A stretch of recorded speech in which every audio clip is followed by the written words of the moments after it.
What you are seeing on the news, the sirens, the standoffs, the breathless reporting about legal vendettas, is a distraction from the actual structural failure taking place. If you believe this is simply a story about a New York prosecutor settling a score with a politician, you are missing the tectonic shift that just occurred in the global financial architecture. This is not merely a legal ruling, it is a liquidity event that has pierced the sovereign veil of the American presidency, exposing a vulnerability that was never supposed to exist. We are witnessing the precise moment where a foreign currency crisis metabolizes into a domestic constitutional emergency. I'm Josh Geo. To understand the gravity of this situation, we must anchor ourselves in the specific reality of this morning. At 9:02 a.m. Eastern Standard Time on Saturday, January 24th, 2026, inside the New York State Supreme Court building at 60 Center Street, a specific legal instrument was executed. The presiding justice signed an order for the immediate execution of judgment against the Trump Organization. This document was not a preliminary motion, nor was it a warning of future intent. It was a writ of execution. At roughly 9:15 a.m., this writ was electronically transmitted to the New York City Sheriff's Office. Unlike the NYPD, which handles criminal enforcement, the Sheriff's Office is the agency legally mandated to enforce civil judgments, seizures, and evictions. At this very moment, deputies are staging in Lower Manhattan, preparing to serve foreclosure notices on specific commercial entities. The target list is precise: the ground lease at 40 Wall Street, the commercial condominiums at Trump Tower on Fifth Avenue, and the accounts held at major financial institutions. This is the operational reality. A state-level law enforcement agency has been commanded by the judiciary to liquidate the private property of the sitting president of the United States. However, the narrative being sold to the public is dangerously incomplete. The headlines are screaming about a political war between a Democratic attorney general and a Republican president. They are framing this as a battle of wills, a continuation of the electoral conflicts of the last decade. This interpretation, while emotionally satisfying to partisans on both sides, is technically incorrect. It ignores the mechanical cause of this crisis. The Attorney General did not seize these assets simply because she wanted to. She seized them because the financial instrument protecting them, the appeal bond, collapsed, and the bond did not collapse because of New York politics. It collapsed because of Tokyo's economy. What nobody is talking about is the invisible chain of counterparty risk that links the president's real estate portfolio to the Japanese sovereign debt market. The media is focusing on the who, Trump versus James. We need to focus on the how, the systemic failure of liquidity that made this seizure legally mandatory. We must strip away the personalities and look at the mechanism. This is a story about leverage, collateral, and the unspooling of the global carry trade. To understand why the sheriff is moving today, we must look at the financial plumbing that burst last night. Following the civil fraud judgment of 2024, the president was required to post a bond exceeding $464 million to prevent asset seizure while his appeals moved through the court system. This bond is essentially an insurance policy. A third-party underwriter guarantees the court that the money exists. For 2 years, this bond held the dam. However, the underwriter, the reinsurance consortium backing this massive liability, was not operating in a vacuum. Like most large insurers, they managed their capital reserves by investing in safe, liquid assets. A significant portion of their balance sheet was exposed to the Japanese bond market. For decades, the yen carry trade has been a foundational element of global finance.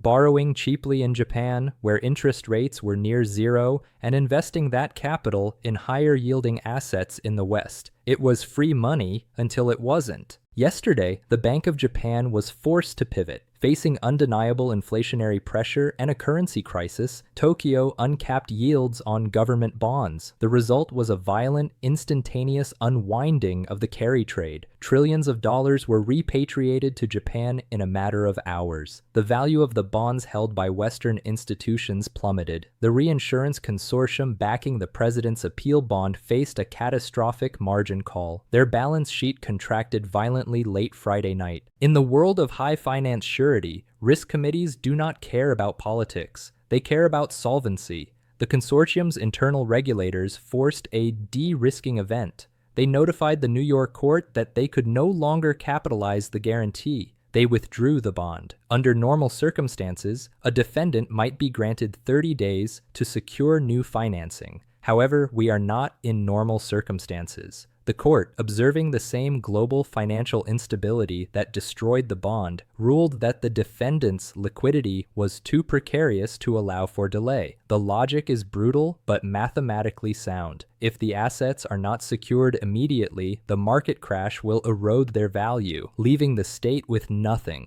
The judge applied the strict letter of the law. Without a valid bond, the stay on execution lifts automatically. The shield is down. This brings us to the mechanism of seizure itself, which is far more complex than simply changing the locks. New York civil practice law and rules, specifically Article 52, governs the enforcement of money judgments. The primary weapon in the state's arsenal is not the police, but the receiver. A receiver is a court-appointed officer, often a neutral attorney or institutional manager, who is granted absolute legal authority to administer a debtor's property. When the receiver enters the equation, the concept of ownership is bifurcated. The president may still hold the title to the building, but he loses the beneficial interest. The receiver steps into the shoes of the CEO. They have the power to collect rents, meaning every law firm, retail store, and coffee shop in Trump Tower receives a legal directive.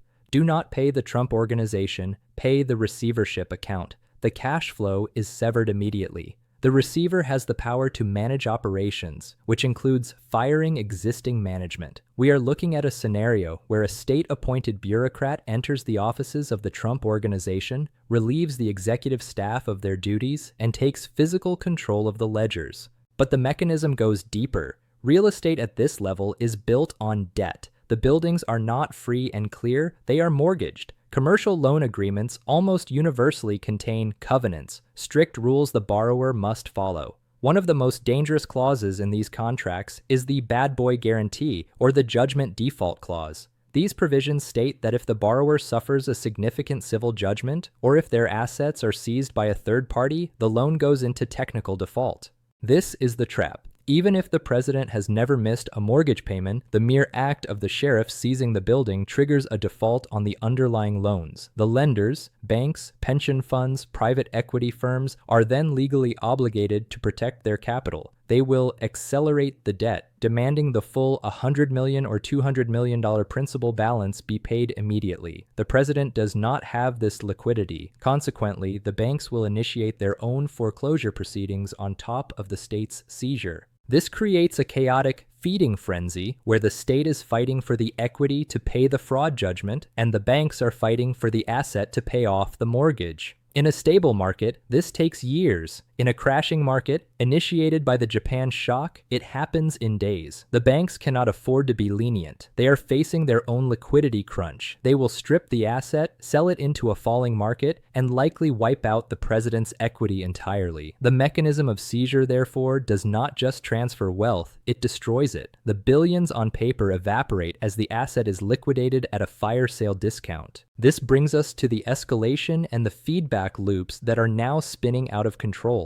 We move from a financial crisis to a constitutional confrontation. The most volatile flashpoint is physical access. Trump Tower is not just a commercial asset, it is the private residence of the president and a designated secure zone protected by the United States Secret Service. The Secret Service operates under federal statute with a singular mandate: protect the physical safety of the National Command Authority. They control the perimeter, the elevators, and the airspace. The New York City Sheriff operates under a state mandate to seize property. We are rapidly approaching a scenario where a deputy sheriff, carrying a court order signed by a state Supreme Court justice, attempts to enter a building controlled by federal agents. The sheriff says, "I have a warrant to seize this property." The Secret Service agent says, "Access is denied for reasons of national security." This is a standoff between the supremacy clause of the Constitution and the police powers of the state. While the Attorney General likely anticipates this and will target commercial bank accounts first to avoid a gunfight on Fifth Avenue,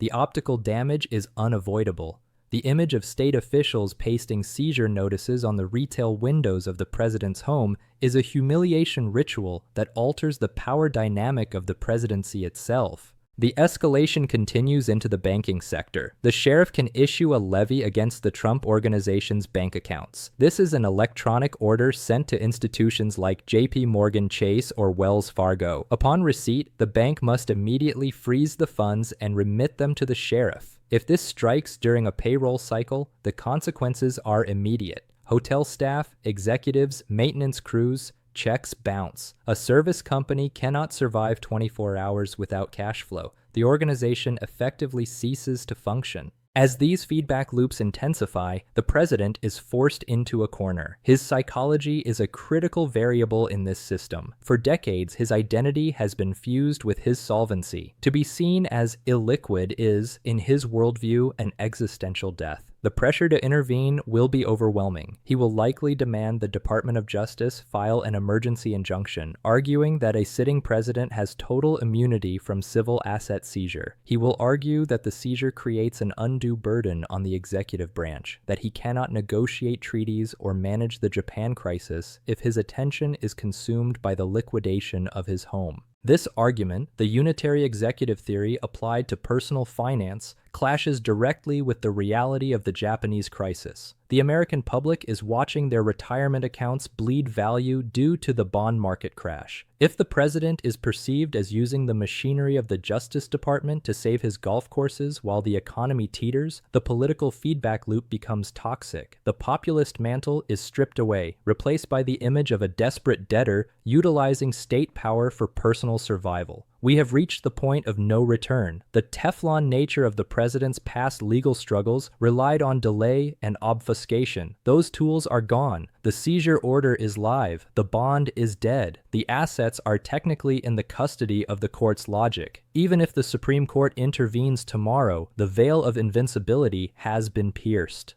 The global implications are irreversible. Foreign adversaries, specifically in Moscow and Beijing, interpret this internal chaos through the lens of authoritarian power dynamics. To them, a leader who cannot protect his own assets from a local magistrate is a leader with no true power. It signals a fragmentation of American sovereignty. The Greenland Deal and other strategic initiatives that relied on the projection of American corporate and state unity are now dead in the water. International partners will not sign contracts with an administration that is being liquidated by its own court system. Furthermore, the commercial real estate market has marked these assets as toxic. Even if Trump retains the title, the brand damage is terminal. The tenants, law firms, corporations will flee to avoid the uncertainty of receivership. The cash flow that sustained the empire is severed. The bad boy defaults are on the record. The credit markets, already frozen by the Japan shock, will blacklist the organization. No bank will lend to a president who is at war with the judiciary and in technical default. The empire as it existed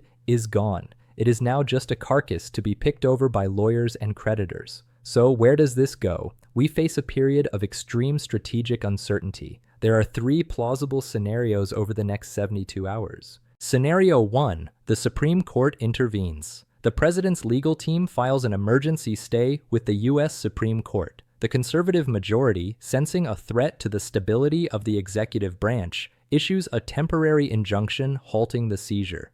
They argue that while the president is not above the law, the physical seizure of his assets constitutes a distraction that endangers national security. This stops the sheriff, but it creates a constitutional crisis of legitimacy. The court is seen as a partisan shield, further degrading trust in American institutions. Scenario 2, the liquidation proceeds. The courts refuse to step in, citing the separation of private business from public office. The receiver takes control. We see the slow-motion dismantling of the Trump Organization. 40 Wall Street is sold to a sovereign wealth fund for pennies on the dollar. The bank accounts are drained. The president remains in office, but he is financially ruined, effectively a zombie executive, paralyzed by personal legal defense and stripped of the aura of success that fueled his political rise. Scenario 3, the nuclear option. The president, feeling the walls close in and the humiliation mounting, takes drastic executive action.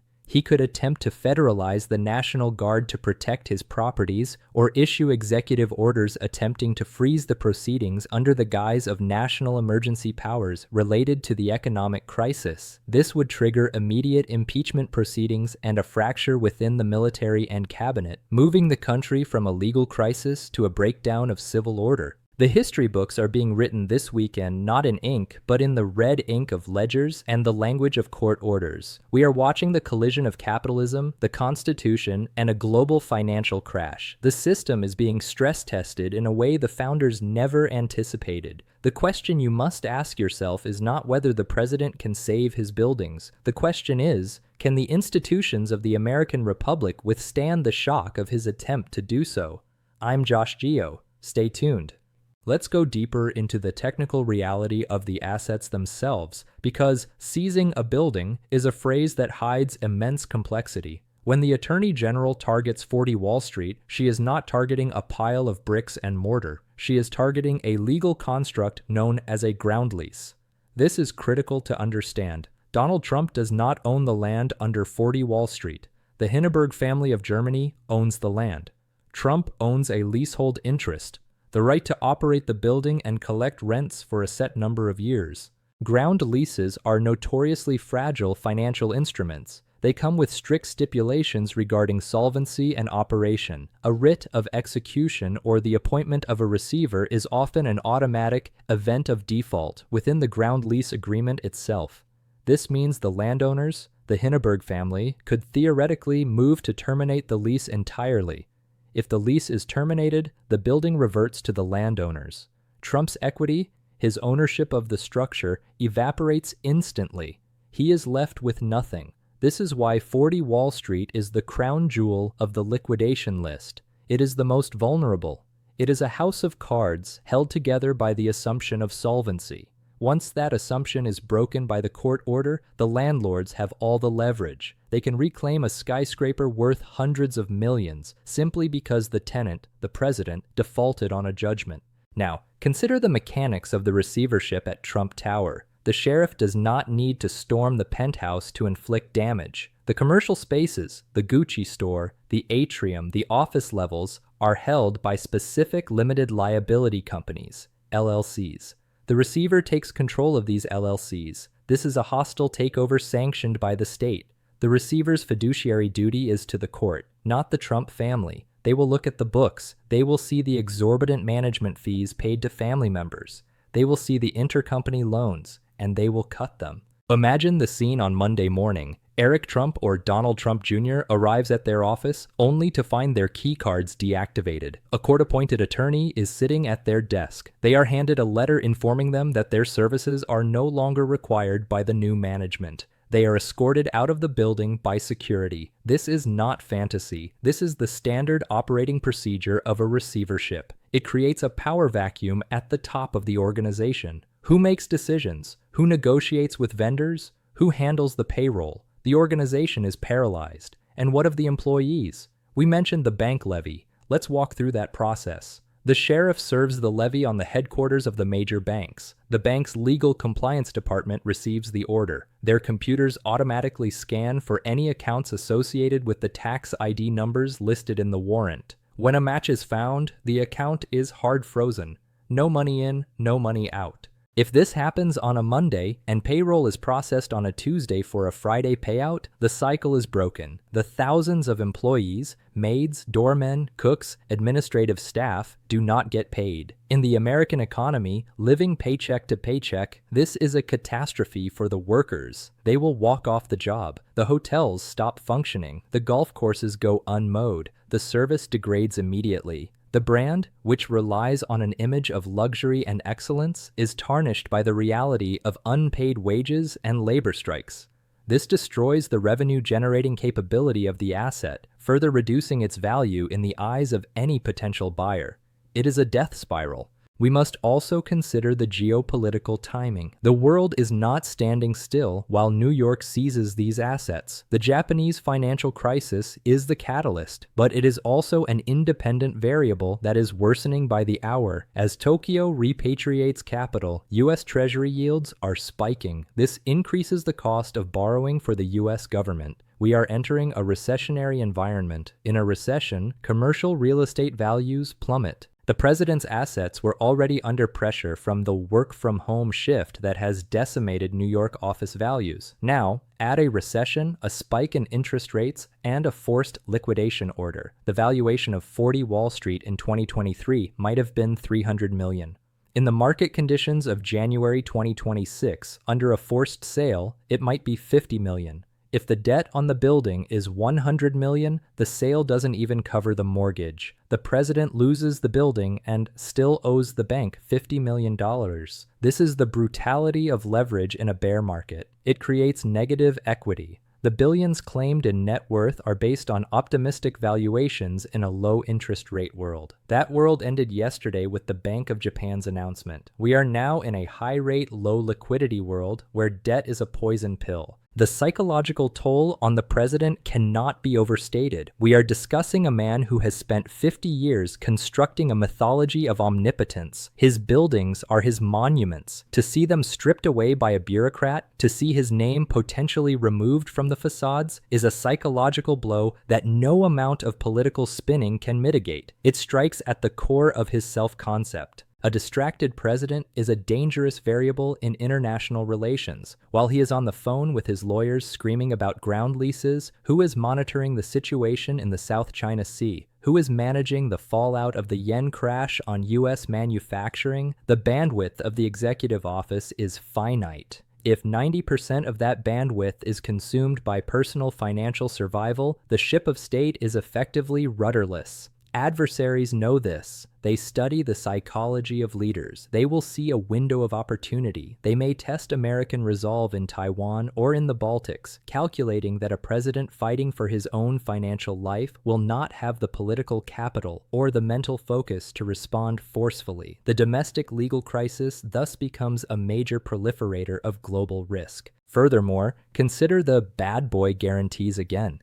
This is the legal tripwire that few are discussing. These clauses are designed to protect lenders from the exact behavior the president is accused of. By defaulting on the moral character and legal standing requirements of his loans, he has handed the banks a loaded gun. The banks, facing their own crisis from the bond market collapse, need cash. They will not hesitate to pull the trigger. They will call the loans. This leads to a cascade of litigation. Trump sues the sheriff. The banks sue Trump. The ground lessor sues Trump. The tenants sue the receiver. It is a legal Gordian knot that will take a decade to untangle, but the physical reality, the control of the buildings, the flow of the money will change hands now. The courts move slowly, but enforcement orders move quickly. Possession is 9/10 of the law, and the sheriff is taking possession. This connects back to the poll numbers mentioned in the media. The wipeout poll. The American electorate, specifically the independent bloc, tolerates many things. They tolerate brashness. They tolerate controversy, but they rarely tolerate incompetence or the perception of failure. Wealth is a proxy for competence in the American psyche. He's rich, so he must know what he's doing. If the narrative shifts to he's broke and he can't even manage his own checkbook, the rationale for his presidency collapses. The donor class, the billionaires who fund the super PACs, are the first to smell blood. They are sophisticated financial actors. They understand the bond market. They understand debt covenants. They look at this situation and see a distressed asset. They do not invest in distressed assets unless they can strip them for parts. They will abandon the political ship. We are likely seeing the start of the invisible primary for 2028 right now, as ambitious rivals like the vice president or rising governors see the president's vulnerability and begin to maneuver. So, as we watch the events of this weekend unfold, do not get lost in the noise of the protests or the tweets. Watch the sheriff. Watch the Japanese bond yields. Watch the statements from the major banks. These are the indicators of where power is actually flowing. The 25th Amendment is often discussed in terms of health, but the text speaks to the president being unable to discharge the powers and duties of his office. Is a president who is financially besieged, whose assets are being seized by a state government, and who is potentially facing personal bankruptcy, able to discharge his duties without conflict of interest? This question will move from the fringes of legal theory to the center of political debate.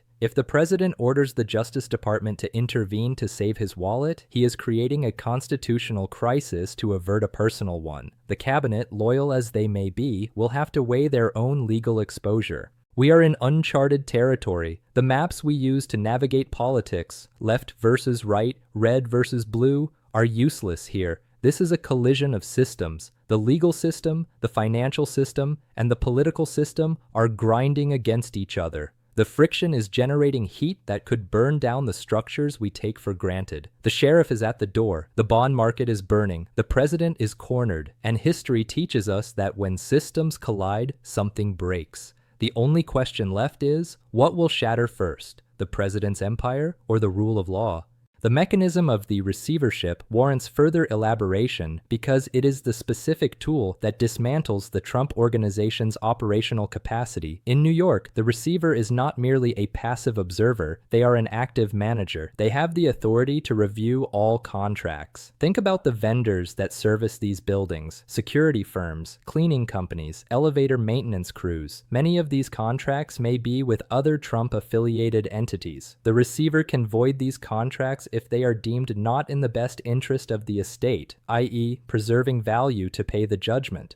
This unravels the vertical integration that is the hallmark of the Trump business model. The Trump Organization often charges its own building management fees, licensing fees, and service fees. This moves money from the hard asset, the building, to the corporate entity. The receiver cuts this pipeline. The building remains, but the revenue stream that fed the family office dries up. The receiver will likely rebid these contracts to third-party, neutral vendors. This means the Trump Organization loses not just the profit from the rent, but the profit from the services. It is a total decapitation of the revenue model. Moreover, the receiver has the power to access the digital infrastructure, emails, accounting software, and internal communications regarding the properties. All of this becomes accessible to the court-appointed official. The transparency this creates is fatal to a business that has historically relied on opacity. The corporate veil is not just pierced, it is shredded. Any questionable accounting practices, any inflated valuations used for other purposes will be exposed to the receiver, who is an officer of the court. This could trigger new civil or criminal liabilities, creating a feedback loop of legal jeopardy. Let's look at the Seven Springs estate in Westchester. This property was at the heart of the fraud case due to inflated valuations used for tax deductions and loan applications. Seizing this asset is cleaner than the skyscrapers. It is not a primary residence. It is an investment property. It is low-hanging fruit for the sheriff. Seizing and auctioning Seven Springs is a symbolic blow. It validates the fraud narrative. You lied about what this was worth, so now we are selling it for what it is actually worth. The sale price establishes a market reality that the Trump Organization has fought for years to obscure. If it sells for $30 million instead of the claimed $200 million, the fraud is proven retroactively by the market itself. Now consider the role of the intervener. In complex asset seizures, other creditors often step in to protect their interests. We mentioned the banks. But what about the tax authorities? If the IRS or New York State Department of Taxation and Finance believes that the seizure might jeopardize their future tax collections, they may file motions to secure their portion of the proceeds. This adds another layer of bureaucracy and delay, but it also ensures that even if the assets are sold, Trump sees none of the money. It all goes to the queue of creditors. Judgment first, mortgages second, taxes third. The equity holder is last in line. In a distress scenario, the line ends before it gets to him. The unitary executive argument that the president will use is legally novel in this context. While Clinton versus Jones established that a president can be sued, it did not address whether a president's business can be liquidated by a state court while he is in office. The argument will be, the president is the embodiment of the executive branch. To bankrupt him is to unduly pressure the head of state, effectively allowing a local jurisdiction to hold the federal government hostage. This is a powerful argument in the abstract, but in the concrete reality of a $464 million judgment that has already been adjudicated and upheld on appeal, or where appeals have failed to stay execution, the argument weakens. The counter-argument is, No man is above the law. If the president owes a debt, he must pay it. The fact that he is president does not grant him a majestic exemption from solvency.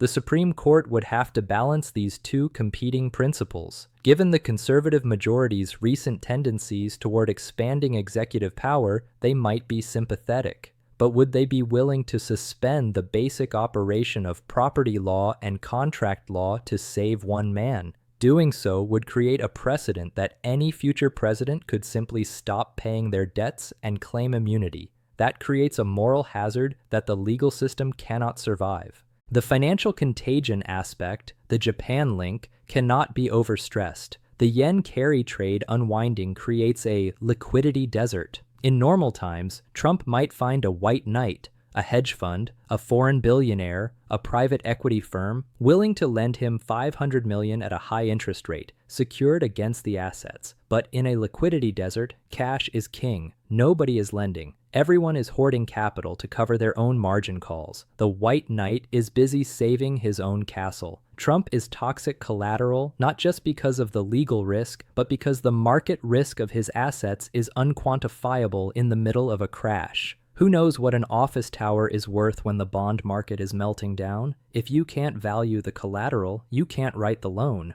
The timing of the court order denying the grace period was likely influenced by this. The judge knows that in a crashing market, time is the enemy of recovery. Waiting 30 days might mean the assets lose 20% of their value. To protect the judgment, i.e., the money owed to the people of New York, the judge had to move now. It wasn't malice. It was fiduciary prudence on the part of the state. But to the president, it feels like an assassination. Let's return to the optics of the Secret Service standoff. If the sheriff is blocked physically, the sheriff can still execute the levy constructively. They can serve the notice on the title registry. They can serve the tenants. They don't need to physically sit in the chair to legally own the chair. The standoff at the door is theater. The transfer of title at the county clerk's office is reality. The Secret Service can keep the sheriff out of the elevator, but they cannot keep the sheriff out of the title deed. The president becomes a squatter in a building he no longer owns. This squatter status is the ultimate humiliation. Imagine the president of the United States holding a press conference in the lobby of a building that is legally owned by the state of New York receivership. The cognitive dissonance is staggering. It undermines his authority every time he speaks. Finally, we must ask, how does this end? It does not end with a clean resolution. It ends with a restructuring of the American political psyche. We are learning in real time the limits of the businessman-president model. When the business fails, the presidency is dragged down with it. We are seeing that the firewall between personal ambition and public service was never as thick as we pretended. The seizure of the Trump empire is not just the end of a business. It is the end of an era of illusion. The illusion that you can leverage your way to infinite power without ever paying the principal. The principal is due. The bond is canceled. The sheriff is here. And the markets in Tokyo open in 3 hours. If they continue to slide, this domestic tragedy will become a footnote in a global catastrophe. But for the man in the Oval Office, staring at the cable news tickers, this is the only story that matters. His life's work is being dismantled, brick by brick, dollar by dollar. I'm Josh Geo. This is the Mechanism of Power. Watch closely.